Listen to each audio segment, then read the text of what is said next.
ላይ ለድርድር የተቀመጥኩበት የለም አልደራደርም የሚል ነገር እንደሆነ ነው ብዙ ሰው የሚያውቀውና እናንተ ጋር የተላለፈው መልእክት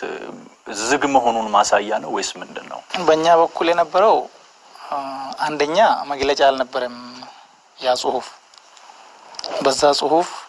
በቃን 3ቴም 2ቴም 4ቴም የተለያዩ ጽሁፎችን የምንለቅበት ፓርቲው ፔጅ ነው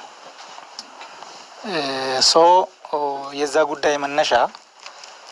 ህገ መንግስቱ ፈርሷል ፌደራሊዝሙም ወደ ኋላ ተቀልብሷል ተብሎ በእኛ ቤዝ ላይ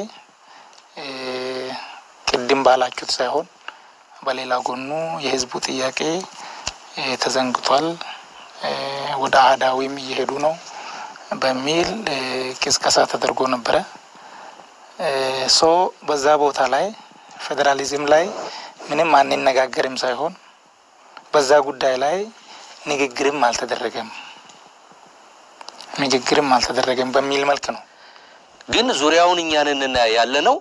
ለኛ የተለየ ጥቅም ያስፈልገናል የሚለው አንደኛ ግልጽ አይደለም ሁለተኛ ስለምን ለምን ልዩ ጥቅም ያስፈልገው ነው ይሄ ብዙ ጊዜ የሚያሻማ ታሪክ ብዙም ሊሄድበት ማልፈልገው ታሪክን ከሆነ ጊዜ በኋላ የመግለጽ ከፍተኛ ችግር አለ ታሪክና በወረዳዎች የኦሮሞ ዲሞክራሲያዊ ፓርቲ አመራር አባላት ከመታወቂያ አሰጣጥና ያልተገባ ነገር ከማድረግ ጋር በተያያዘ የከተማዋን ህዝብ እንዲመሰቃቀል ተደርጓል በክፍለ ከተሞችም የኦሮሞ ዲሞክራሲያዊ ፓርቲ ሚና በስቶ በመታየቱ